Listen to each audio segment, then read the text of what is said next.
Mali kono kulu min sigilen don n'ale ka baara ɲɛsinnen don adamadenw ka hakɛ sabatili ma n'ale tɔgɔ ko CNDH a ye gafe bɔ gafe min n'a y'a yira kunnafonidilaw la o gafe kɔnɔ ko o bolila maa minnu n'olu bɛ jamana cɛmancɛ yan fan fɛ olu ka hakɛ sabatili koɲɛw kan Musa Traoré n'ale bɛ Avocats Sans Frontières la n'olu ye CNDH dɛmɛ ka nin baara in kɛ an ka ale lamɛn. Hakilina bɛ ta min kan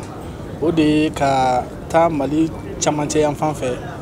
k'a lajɛ bingani wale ni damatɛmɛ wale minnu ye civiliw sɔrɔ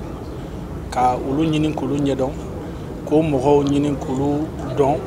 ani k'a dɔn mun bingani wale sugu jumɛnw sɔrɔ a kɛra ka da hakilina jumɛn kan k'a lajɛ ka se don nataw la ka se ka solution ɲini a la kiiri sira kan ani sira wɛrɛw kan mɔgɔw ka se k'u hakɛ sɔrɔ cogo min na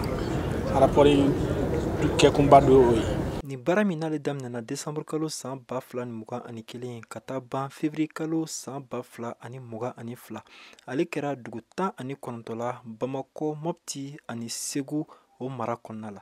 Filifɛn Jakite n'ale ye CNDH cakɛla ye an k'ale lamɛn. N'i bɛ ko ko kɛ f'i ka sɛgɛsɛgɛli kɛ i ka ɲininiw kɛ n'i ko ko mɔgɔw tɔɲɔlen don f'i k'a yira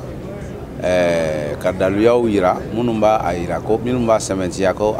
u tɔɲɔlen don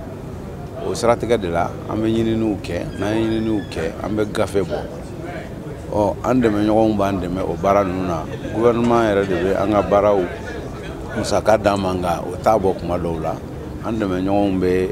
an dɛmɛ o baara ninnu na ASF Canada y'an dɛmɛ o dɔ de la tan. Dr Paul Oula ale yɛrɛ de ye nin baara kofɔlen in kɛ gɛlɛya minnu n'a talen don ka jamana cɛmancɛ yan fan maaw sɛgɛrɛ jɔnw de nɔ don a b'a da don la k'a fɔ an ye ani maa minnu ni bin kɛr'u kan u ka laɲini ye mun ye bi. Bon ni walejugu kɛbaga an bɛ se k'a fɔ bon an b'a fɔ olu ma ko terroriste dan tɛmɛ kɛwale mɔgɔw ani an ka finitigilamɔgɔw a kɛra marabolo saba kɔnɔ